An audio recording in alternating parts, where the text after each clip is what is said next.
ব্যক্তিগতভাবে অনেক আপনি একজন স্বজন এবং ভালো মানুষ, এটা নিয়ে কোনো বিতর্ক নেই, কিন্তু আপনার কর্মরিয়াতে বাধা। কর্মটা শুধু খারাপ না না, কর্ম খারাপ বলি না স্যার, কর্ম খারাপ হলে আপনি ম্যাজিস্ট্রেটের চাকরি করতেছেন, আমি করতেছি না, আমি তো পাইতেছি না ম্যাজিস্ট্রেটের চাকরি।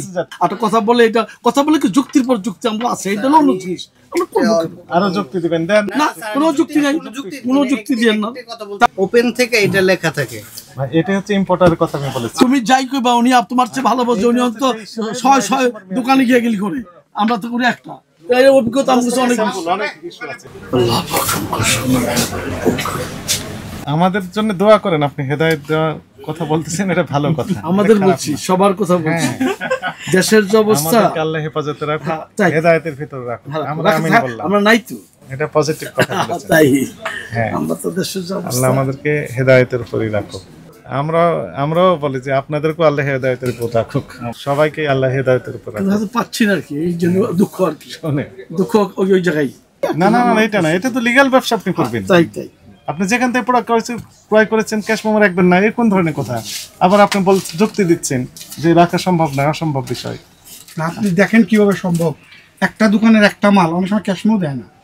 আপনি কিনবেন না, কিনে না কিনলে তো আমার কাস্টমার থাকবে না। থামেন, তাহলে উনি কোথায় বিক্রি, ওনার তো কাস্টমার থাকবে না। উনার কাস্টমার যে মালের যে শর্টেজ আছে উনি বিক্রি করতে পারবেন। কোথায় বিক্রি করবেন? আমি ক্যাশ মেমো দিবেন না, তাহলে উনি কার কাছে বিক্রি করবেন? এরকম তো সব দোকানদারের মার্কেটে সবাইরে বলতে হবে ক্যাশ মেমো ছাড়া কিনুন না। এই ঐক্যটা তো নাই দোকানদারদের মাঝে, যেহেতু আমাদের তো বিরাট ঐক্য আছে, সবাই মিলে বলছে কেউ ক্যাশ মেমো নেব না। আমরা এই নীতিতে চলে যাচ্ছি। হইতে পারে স্যার, এটা আমরা আমি নিব না, কেউ নেব না, যে নেবে তাকে আমরা দেখে নিব, তাহলে আবার কিভাবে হবে বলেন? এবং আপনারা এই লাইনে আসেন যে ক্যাশ মেমো ছাড়া আমরা কেউ ক্রয় করবো না। সবাই আসলে হয়, সবাই ওই যে সবাই আসলে হয়, কিন্তু আবার তো আপনার কথাই আছে, আমরা ওর মধ্যে নাই, এই যে নাই। হ্যাঁ, আমরা এই দেশের মধ্যে নাই। অতএব আমি আপনার কাছে বলতে পারবো একটা কথা, কিন্তু কথাটা তো নেগেটিভ হয়ে যাবো, এলে মানাতে পারবো দরকার নেই। আমরা যে দোকান মালিক কথা দিচ্ছি, আমার ঠিক আছে, এখানে এই ফুটপাতে বিক্রি করে, ফুটপাতে কেন আপনারা করবেন না? আমাদের আমরা ট্যাক্স দেই, ভ্যাট দেই, সব দেই, আর ফুটপাতে কিচ্ছু লাগে না, আমার চেয়ে এই মাল বেচা চলে যেতেছে।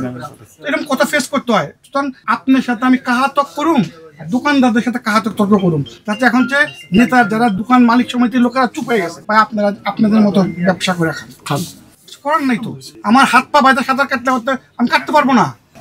এই সমস্যাটা হয়েছে কি, এটা এমন হয় যে চক বাজারে তৈরি করে নিয়ে এসে বিক্রি করছেন এখানে। এটা তো আপনার আমরাও অনেক টাকা দোকানদার না করলে অনেক সুবিধা হয়।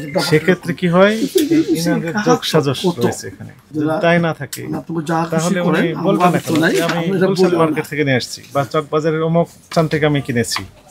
মানে স্পেসিফিক ভাবে বললে আমরা সেই প্রতিষ্ঠানে আবার তদন্ত করতে পারি। ভাই বলেন, বাংলাদেশে একটা ক্ষেত্র পাবেন না আপনি যদি একটা পোস্ট অফিস শুরু করে এক্সিলেন্ট যেখানেই যান, পুরো স্পেসিফিক অন্য লাইনে যাচ্ছে নাই, শুধু অন্যের উপর দোষ করবেন না। থাক, এগুলো আমরা দরকার নাই। ব্যাপারটা হইলো মানে আমরা যারা রিটেল মানে দোকানদার, আমরা চকে গেলাম 2 পিস কিনলাম, গুলশান গেলাম 2 পিস কিনলাম, এরকম করে করে দোকান করা হয়। ওই ক্যাশমো যদি ওই ক্যাশমো অথেন্টিক না, কাগজের একটা চোথা দেয়, তা আপনি জানেন। আমরা আপনার অনুষ্ঠান আমরা দেখি, আপনি চকে গিয়ে ফেস করেন কাগজের চোথা, কোনো দাম নাই, আমিও বুঝি আপনিও বুঝেন। হ্যাঁ, দোকানদারদের রেপুটেশনের কারণে ভালো দোকানদাররা কোনো 2 নম্বর মাল কিনে না। যারা 2 নম্বর বেচার তারা কিন্তু আলাদা, আমরা বেচে না, এগুলি মাল কোথায় যায়? অবশ্যই বিক্রি হয়। কোথায় বিক্রি হয় এটা আমরাও জানি, আপনিও জানেন। এটা 1 নম্বর না 2 নম্বর? না, এটা তো আমি জানার মতো 1 নম্বর কিনছি, আর আপনাকে আমি প্রমাণ করতে পারবো না এটা 1 নম্বর। কেন? ওই যে আমি তো ক্যাশ দেই না, আর 2 পিসের যে ক্যাশ দিছে সেটা রাখি না। না ঠিক আছে, রাখি না দেখে তো আপনাকে তর্ক করতে পারবো না। এইখানে মাল আছে 600 বা 1200 ক্যাশ আমার পক্ষে পিজা, তা আপনিও বুঝেন। মানে আমি মনে করেন দুটা মাল বেচবো, আমার কে ক্যাশ মো দিবেন? অন্যের উপর দোষ চাপাচ্ছেন। না না, আমি কাউকে চাচ্ছি না, আর আমি বুঝি বলে আমার উপর দোষ চাপাচ্ছেন যে আপনি যেটা হয় আপনি সেটা করেন। আমরা আপনার কাছে সারেন্ডার করছি, কারণ ব্যবসা করতে হলে আমার এটা ছাড়া করার উপায় নেই। আমরা শুধু এটাই বলতে চাই, ওই কথাটা যে আমি 2 পিস মাল কিনি, আমি আবার 6 মাস পরে এই মালটা আবার বিক্রি শেষ হয়ে যায়, মেমোটা এরকম ভাবে রাখি না, আর রাখলেও তো অথেন্টিক মেমো না। না না না, থামেন। তাহলে আপনারা তো বললেন আপনার ব্যাখ্যা। আমাদের বক্তব্য হচ্ছে এই প্রোডাক্টটা আপনি 2 পিস কিনেন অথবা 1 ডজন কিনেন বা 1 কার্টুন কিনেন বা অনেক কার্টুন কিনেছেন নিশ্চয়ই টাকা দিয়েছেন।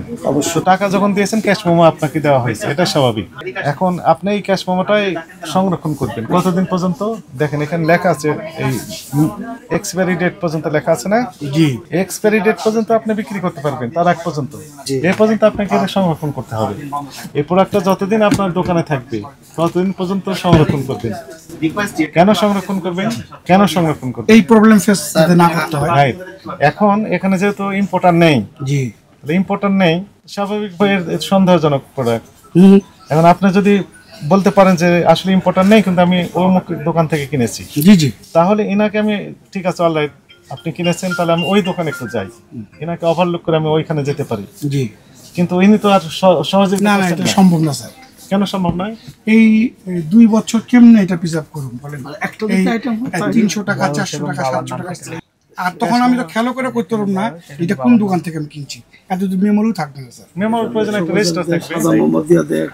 কঠিন দেখেন, করি না দেখে তো সাজা করলে তো আপনি বলতে মেমো সংরক্ষণ করা মোটেও কঠিন কাজ না। আচ্ছা আচ্ছা দেখেন আপনি বিচারক, আমারটা শুনছেন, আপনার বাদী। আচ্ছা, ঠিক আছে, মনে করেন সেটিও যদি আপনি না বলেন, ইম্পোর্টার এখানে আছে না নেই? এটা অনেক সময় ইম্পোর্ট হয় না তো স্যার, ব্যক্তিগতভাবে আয়নার দোকানে বিক্রি করে, ওইটা আবার আমরা কিনে আনি। আমরা নিজেরাও কিছু গেছি, আমি 10টা আনলে 2টা বিক্রি করি, 2টা আনলাম। সত্যি কথা যেটা, আমি বিদেশে গেলাম 5টা শ্যাম্পু আনলাম, আমি 2টা রাখলাম আর 2টা বিক্রি করে দিলাম। এটা তো বৈধ না। না বৈধ না এটা। আমরা তো এই জন্য আপনাকে তর্ক করতে যাচ্ছি না। যখন আইনের সামনে কথা, তখন তো আপনি দেখাও তো এটা প্রমাণ করতে পারবো না। আমি আনছি এটা বলাও তো আমার ঠিক নেই। সুতরাং বাদী আপনি যেটা ভালো মনে করেন। কিন্তু একটা দুটো না, এখানে এরকম অনেক মালই আছে স্যার, আমরাও তো শেয়ার করতেছি।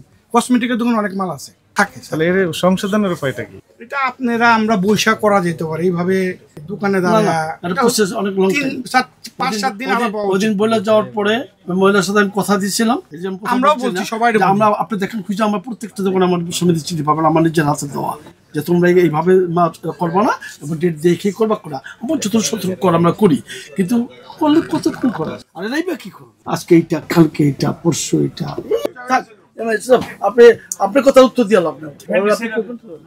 শুধু আমি স্বীকার করলেন তো করতেই আমি যদি মার্কেট থেকে করতে পারি, আপনি যদি একটু আমাকে একটু আশা ভরসা রাখেন, একদিন তো হবে না। পর্যায়ক্রমে আমরা আপনার কথা দিলাম, পর্যায়ক্রমে আমরা আরো নিয়ে আসবো। এই বিষয়ে আপনাদের সাথে আমাদের আমার দিন আমার একটা কার্ডও নিয়ে গেছে যে আমরা ঢাকা ভাঙবো, ঠিক আছে আসেন আমরা, তবে আমরা চেষ্টা করতেছি। আমরা এখানেই বসতে পারবো, এটা আপনি আসেন আমার অফিসে, এখানে আমরা ডেট দিয়ে না পারি। আর যেহেতু যে মেয়াদিত্ব পাওয়া গেছে এবং সেটি হচ্ছে 19 সালের 9 ডিসেম্বর, কত 23 সালে 2 বছর আগে এই অপরাধে আপনাকে সতর্কতামূলক 10,000 টাকা জরিমানা আরোপ করা হলো। কত বলছে উনি মুক্তাজ বলে ফেলেছে, এক ধারায় শুধু দিয়েছি। আর বিদেশি যে প্রসাধনী বিক্রি করছেন এটি ইম্পোর্টার বিহীন, সেই বিষয়ে আপনাদের সাথে আমরা দ্রুত বসবো, বসে আপনাদের সকলের সম্মতিতে কিভাবে এটি সলিউশন করা যায় হবে না সেই পথটা আমরা বাতলে দেব। তোমার কইছে স্যার কইছে ঠিক আছে, কথা বলছে না শেষ করো দাও ভাই দাও 51 ছাড়াই